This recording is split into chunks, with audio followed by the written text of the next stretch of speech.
Hello students.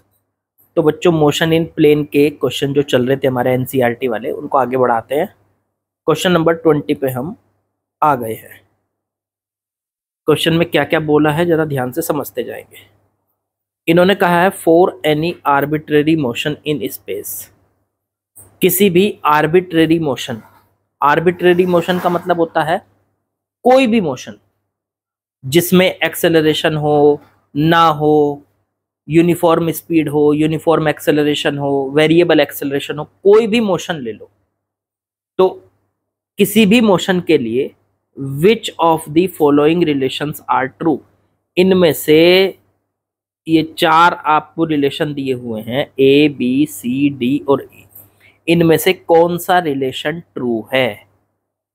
चलो जी, पहले relation की बात करते हैं। देखो, आर्बिट्रेरी मोशन का मतलब है अपनी इच्छा से कैसा भी मोशन, मतलब फिर से समझो कि कैसा भी मोशन हो। अच्छा चलो, पहले रिलेशन की बात करते हैं कि ये वाला रिलेशन कब ट्रू है। ए, वेलोसिटी एवरेज, ये डार्क बने हुए हैं, इसका मतलब ये वेक्टर क्वांटिटी है। तो पहला रिलेशन है v1t, vt1 sorry, velocity at time t1, इसे ऐसे पढ़ेंगे। फिर plus velocity at time t2, इसको ऐसे पढ़ो। और बटे में 2, देखो ये 1/2 है तो बटे में 2। ये हो गया कि इसका मतलब समझो क्या है। मान लो पार्टिकल t1 टाइम पे उसकी वेलोसिटी v1 थी और t2 टाइम पे जाके उसकी वेलोसिटी v2 हो गई। तो ये उसी बात को दिखा रहा है। ये v1 का मतलब है यहाँ पे ये लिखा हुआ है ना, ये जो v1 और ब्रैकेट में t1, सॉरी v ब्रैकेट में t1, तो इसका मतलब समझो, इसका मतलब है वेलोसिटी t1 टाइम पे, और फिर प्लस में लिखा हुआ है वेलोसिटी ब्रैकेट में t2, तो t2 टाइम पे। तो मैंने उसको मान लिया t1 टाइप पे v1 और t2 टाइम पे हो गई इसकी वेलोसिटी v2। तो vt1 की जगह मैं लिख सकता हूँ v1 vector plus v2 vector बटे में 2। इसको आसान लैंग्वेज में मैंने ऐसे लिख लिया, vt1 की जगह लिख लिया मैंने v1 और vt2 की जगह लिख लिया बच्चों मैंने v2। तो एवरेज वेलोसिटी जो होगी इसकी,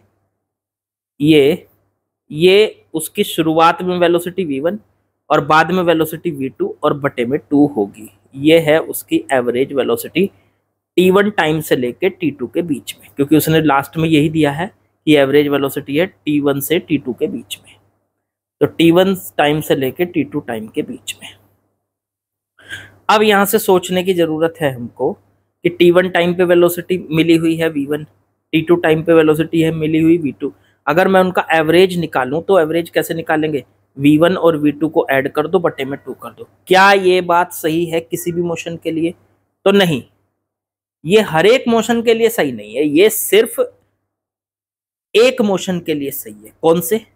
जब कोई भी पार्टिकल यूनिफॉर्मली एक्सेलरेट होगा, यूनिफॉर्मली एक्सेलरेटेड मोशन, मतलब जब एक ऐसा मोशन होगा कि उसमें ए कांस्टेंट होगा, यूनिफॉर्मली एक्सेलरेटेड मोशन होगा, ए कांस्टेंट होगा, तो उस टाइम पे तो ये फॉर्मूला बिल्कुल फिट है। उस समय तो हम ऐसा करते हैं, जैसे देखो यहां पे एक पार्टिकल है और उसकी वेलोसिटी शुरुआत में v1 है और थोड़े से टाइम के बाद उसकी वेलोसिटी v2 हो गई। ठीक है, अब उसकी वेलोसिटी बदली किससे? एक्सेलरेशन से।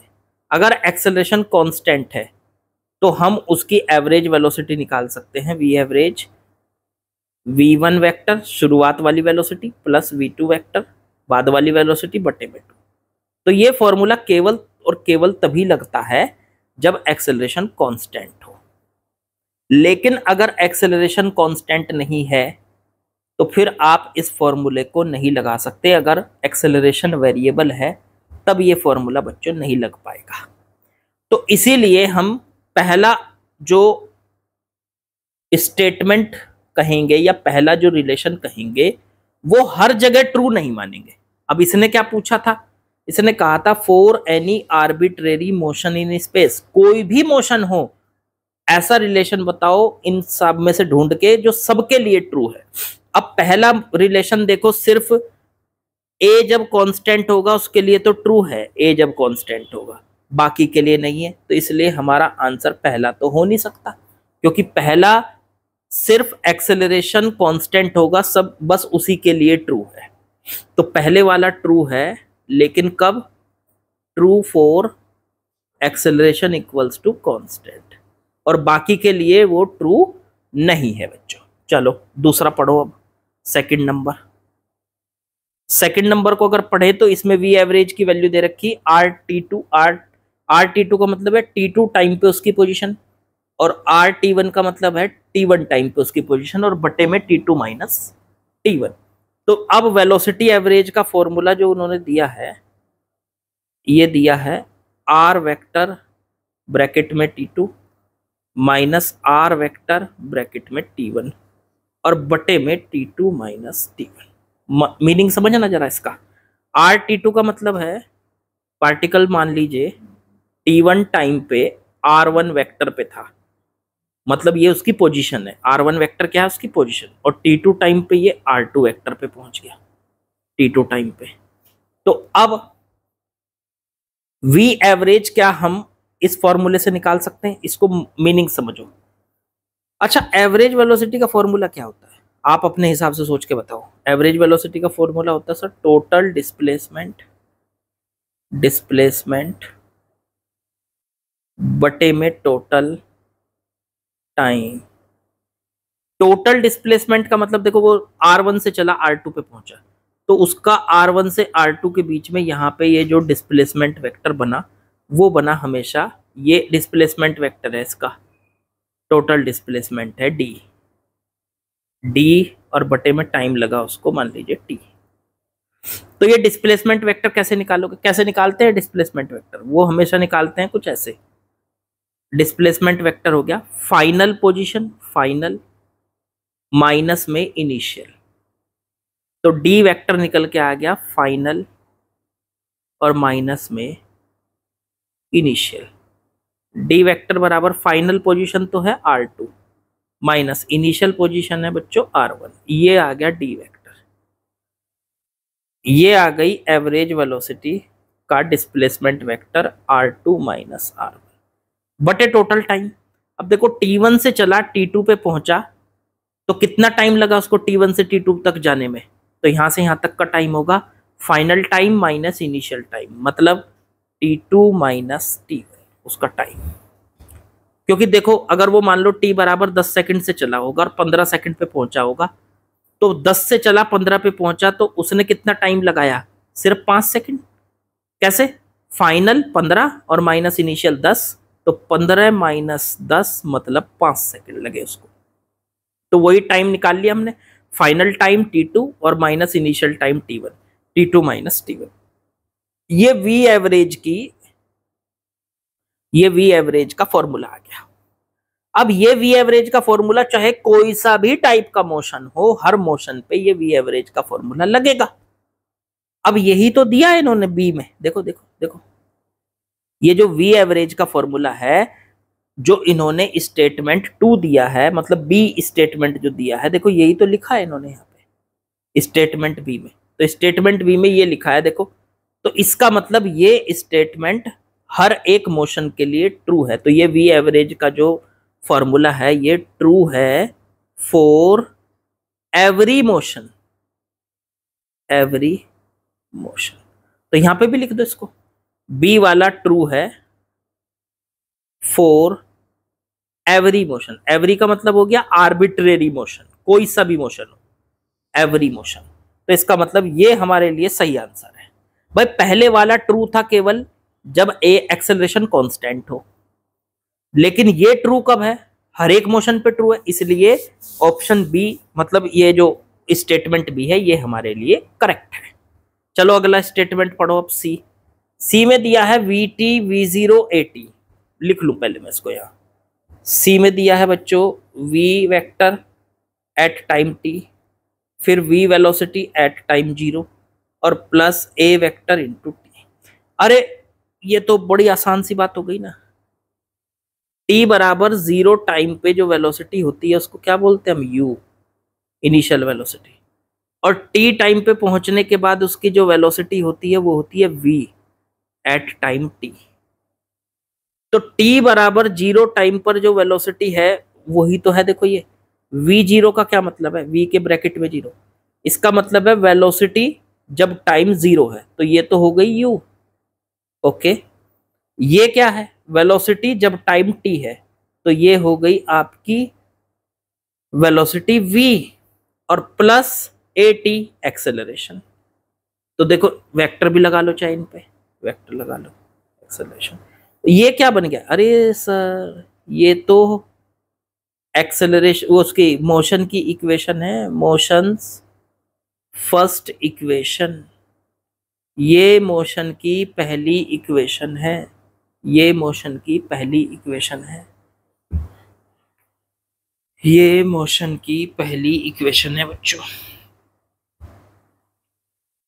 मोशन की जो पहली इक्वेशन है ना, ये वो है। तो ये मोशन की इक्वेशन किसके लिए ट्रू होती है, जब एक्सेलरेशन कांस्टेंट होता है। एक्सेलरेशन कांस्टेंट हो या जीरो हो, दोनों केसेस में ये मोशन की इक्वेशन काम करेगी। लेकिन अगर एक्सेलरेशन वेरिएबल है फिर ये मोशन की इक्वेशन काम नहीं करती। तो इसका मतलब ये थर्ड वाली ट्रू है, लेकिन कब, for a equals to constant, constant हो या जीरो हो उसके लिए भी ट्रू। तो इसलिए ये भी हमारा सही ऑप्शन नहीं है, या ये कह लो सही रिलेशन नहीं है। अब आ जाओ डी पार्ट में। चलो जी डी पार्ट को भी देख लेते हैं क्या बोला है इसने। इसमें बोला इसने R vector is equal to R zero V half A T square. Okay, R vector T time पे या आर वेक्टर 0 टाइम पे प्लस वेलोसिटी 0 टाइम पे plus half A T square. अब आप खुद समझ गए होंगे टी टाइम का पोजीशन वेक्टर, इसको कह सकते हो S, S vector. Position vector 0 time पे तो S naught, plus velocity 0 time पे मतलब यू 0 टाइम पे, और plus half A T square.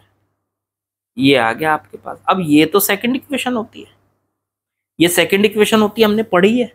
वैसे सेकंड इक्वेशन ये होती है s is equal to U T plus half A T square, पर ये भी होती है। ये कब होती है, ये वाली इक्वेशन तो देखो तब होती है जब टाइम 0 पर s 0 हो, और ये वाली इक्वेशन तब होती है s is equal to S naught plus U T भी था यहाँ शायद, यू था टी था या नहीं, हाँ था, यू टी भी था, you T plus half A T square. ये इक्वेशन तब होती है सेकंड इक्वेशन जब टाइम 0 पर उसका डिस्प्लेसमेंट एस नॉट हो, 0 टाइम पर उसका डिस्प्लेसमेंट या उसका पोजीशन एस नॉट हो पार्टिकल की। तो ये सेकंड इक्वेशन है। अब हमें ये पता है सेकंड इक्वेशन भी कब ट्रू होती है, जब एक्सेलरेशन कांस्टेंट होता है। अरे भाई साहब सारी इक्वेशन तभी लगती हैं जब एक्सेलरेशन कांस्टेंट हो या 0 हो, सारी इक्वेशन लग जाएंगी जब कांस्टेंट होगा या 0 होगा। लेकिन अगर एक्सेलरेशन कांस्टेंट नहीं है तो ये इक्वेशन नहीं लग पाएगी। इसका मतलब फोर्थ पार्ट ट्रू तो है, लेकिन किसके लिए है, ट्रू फॉर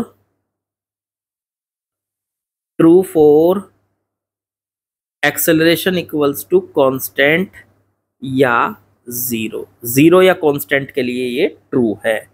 सबके लिए तो नहीं है ना, हमें तो वो बताना है ना जो सबके लिए हो। तो ऐसा तो अभी तक केवल बी आया, फॉर एवरी मोशन, इसलिए बी हमारा सही था, डी भी हमारा गलत हो गया। अब आ जाओ जरा लास्ट में।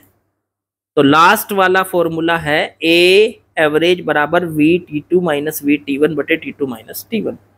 जरा ई पार्ट को देखो, ए एवरेज का formula V T two minus V T one और बटे में T two minus T one.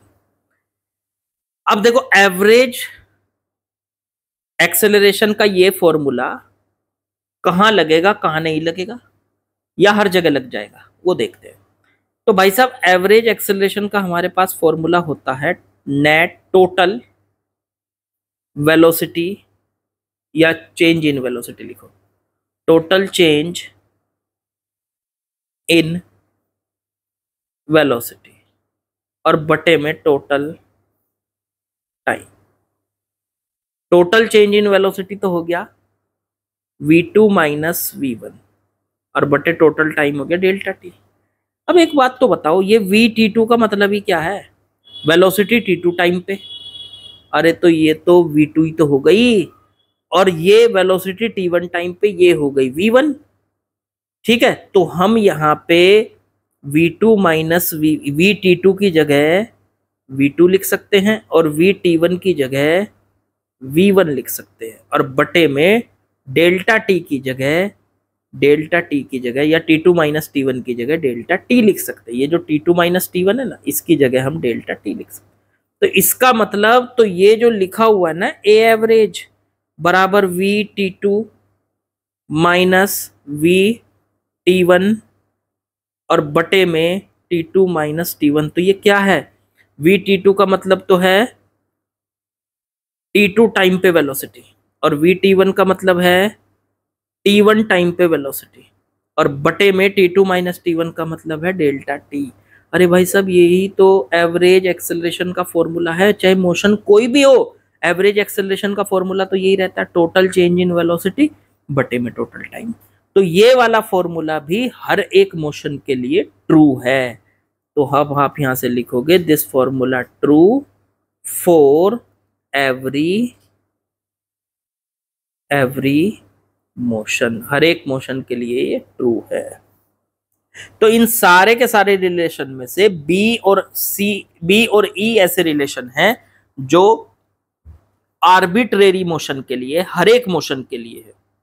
बाकी के ये जो तीन रिलेशन हैं, ये सिर्फ तब ही वैलिड होंगे जब एक्सेलरेशन या तो कांस्टेंट होगा या एक्सेलरेशन जीरो होगा। ये तीनों तब वैलिड होंगे जब एक्सेलरेशन कांस्टेंट होगा या जीरो होगा। जीरो भी लिख लो साथ में, ये वाला भी एक्सेलरेशन कांस्टेंट या जीरो, और तीसरे वाला भी ये एक्सेलरेशन कांस्टेंट और जीरो, ये तो लिख ही रखा है।